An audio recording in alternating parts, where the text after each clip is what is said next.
What's going on YouTube? It's your boy Aydian here, and I was just filming a grant proposal video thing for my nonprofit Point of Pride. We're trying to apply for this grant to get some more funding for our chest binder program, which has like over 4,000 people on it, but we're still pumping out binders thanks to GC2B, who's our #1 supporter, and you guys, because you guys donate your used binders that you no longer need to us. I will put the link below on where you can send your old binder if you have one laying around and you want to help somebody and kind of pay it forward in a way, and get that binder to the hands of somebody who really needs one and maybe can't afford one or whatever. So yeah, I was just making that video, and I thought, you know what, I had it all like beautifully set up. I was like, I'm gonna go more low-key for my fams, and so yeah, here we are. In this video, I really want to talk about documenting your transition and why personally, when I'm asked, I think it's really important to do. So I want to just talk a little bit about that, and then maybe some steps or some tips on how to go ahead and start documenting your own transition. Let's do it.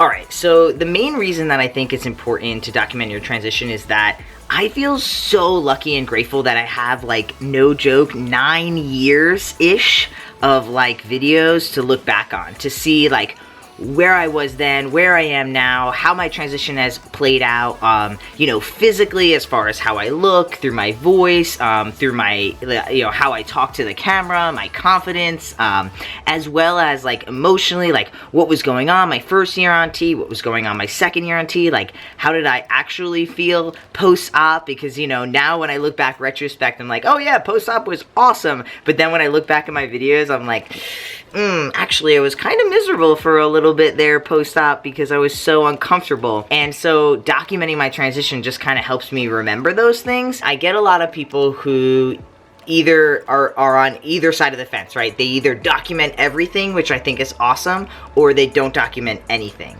which I understand, but I think that a lot of those people, and when I talk to them, people who are like 3-4 years on T, they're like, yeah, I don't have any recordings of my voice pre-T, I just didn't think of it, you know? And I see that they're a little like upset about not documenting. And then on the other side, like I said, the people who do document, I see them get upset when they document and put it out there and then don't get like a lot of traction.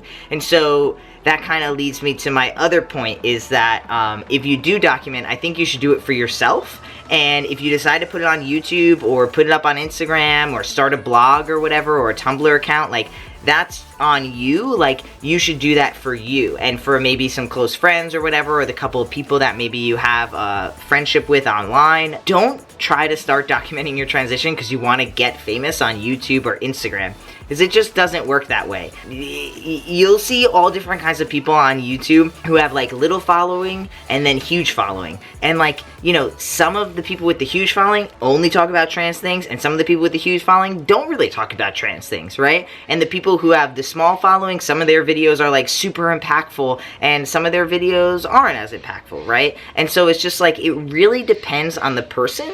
You can't really, I don't think there's really a formula to getting popular on YouTube or whatever. I just don't think there is. So if you're going to document your transition, you have to do it for yourself. Do it for you so that you can see where you've been at. You know, you can see the struggles you went through. You know, when you're feeling really bad and like you want to, you know, you're not feeling good about your body, you're not feeling good about your transition, maybe you haven't gotten your top surgery yet, or you're trying to get your hysterectomy, it's just not coming for you. You know, like, you can look back in your life and be like, wow, like, I worked my ass off to get that top surgery, you know what I mean? So like, it's okay, like, I have been working hard, I have been progressing in my life, you know? And a lot of times when we get dysphoric, we can look at our bodies, and then you look back at old pictures and you're like, oh, I don't look as bad as I thought I did, you know what I mean? I do that all the time. Like, I will have some type of dysphoric moment, and then I'll look back and be like, I still feel a lot more confident and more in line with myself now than I did then. You know what I mean? And so I really want to, impress upon you guys that to document your transition. Like, it's important, And you don't have to put it online. Like, you can take photos, take some snippets on your phone, like some voice, you know, recordings on your phone, and just do that. It doesn't have to be some big, huge thing. You know what I mean? You could just do it for you, or just do it for your family and friends, your close friends. You know what I mean? You want to show the progression, like every week on T, or every week leading up to T, or every month leading up to T, and then every month when you were on T, or whatever hormone you're going to take, or, you know, anything like that, physical, right? And then the other side is like the emotional, internal part, and I think that's important to remind ourselves, like, again, where we came from and what was going through our head at different times in our transition. Like, I think at the beginning of my transition, looking back, I wasn't as confident as maybe I thought I was. I appeared confident, but I don't think I was internally confident, and now I feel like I appear confident and I am internally confident, and not to be confused with cockiness, but just feeling like, yeah, like I deserve happiness, and, you know, I'm going to stand up for myself when I feel like it's necessary. And so I always feel empowered when I go back and watch old videos of me, and be like, wow, like I've really come really far in my own journey through transition, through my life, you know what I mean? So I think it's important for us to record or rather document our transitions. Okay, so for all y'all who want to start a YouTube channel, I'm gonna give you kind of like 3 or 4 main tips, okay? The first tip is to be authentic, be yourself, okay? Nobody who is popular on YouTube got there because they totally faked it. Yeah, maybe they're a comedian and they have characters and they're really funny, you know, like Miles J, who's really funny, I love her.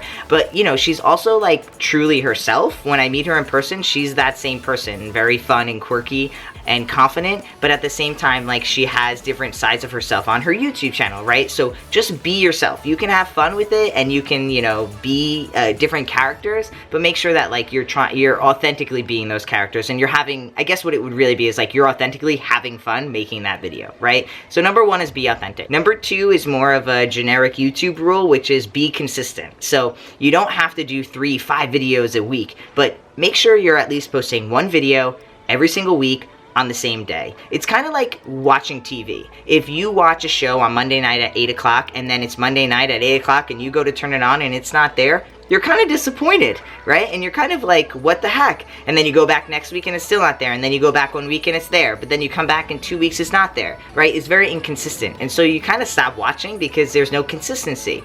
So tip number 2 would be very consistent. And then tip number 3 and 4 is kind of about the videoing and editing. So a lot of people record, and I get so many questions like, what do you use? I use a G7X Canon. It's a great point and shoot. I love it personally, and I also use a Joby, like, I'm looking at it right now, it's hard to show you guys, a Joby thing. And so I use these things, and yes, like, they cost money, right? I saved up money and I bought these products, but I just want to remind you guys, like, your iPhone is just as legit as this, and I'm not gonna lie. I record on my iPhone when I forget this, or when I dead battery or whatever, and nobody can really tell the difference. One tip, always hold your iPhone like this, never like this, okay? So always record like this. The other part of 3 and 4 is how to edit. Editing is just a process. You just have to keep doing it and learning, and keep doing it and learning and messing up and getting better, and you kind of just learn how to work it in. I really don't pay for my software. I have an iMac. I have like a MacBook, so it came with iMovie, and that's how I just do my stuff. And before then, when I had a Windows, I used like Windows Media Player editor thing, and I edited through that. You don't have to have super fancy cameras or super fancy edits to have a good video. There's so many people out there with a really big following that make a big impact that just kind of have basic videos.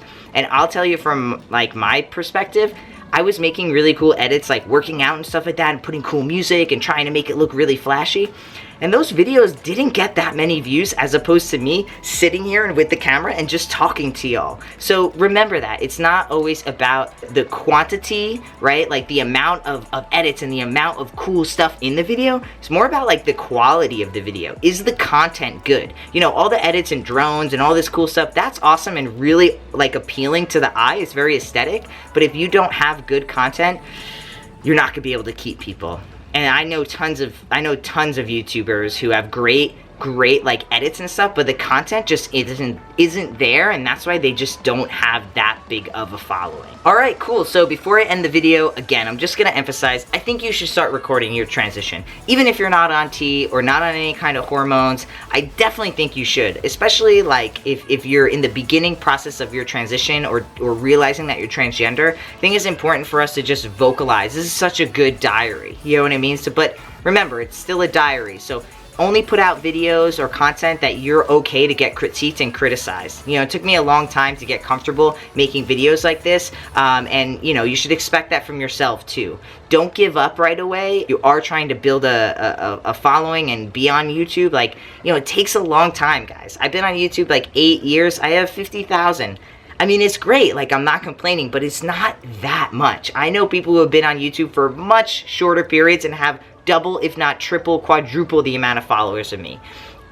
So like, just make sure that's not why you're doing it. Do it for yourself. That's the #1 rule, is that authentic piece. I hope you like the video. If you like this video, if you think it'll help you out, if you're gonna start maybe your own channel or start documenting yourself, hit that like button. Otherwise, if you like this video and you want to catch more like it, if you're not already subscribed, hit the subscribe button. And also, guys, make sure you turn on notifications, because lately the feed's been funky. So if you turn on the notifications, then you will literally get a notification every time I post a video. So whenever you have time, you can go back and check it out if you think it's something that will entertain you. Otherwise, guys, you know you always have my permission to share these videos for anyone you think it could benefit. Thanks for tuning in. I love you guys, and I'll catch you in the next video. Peace.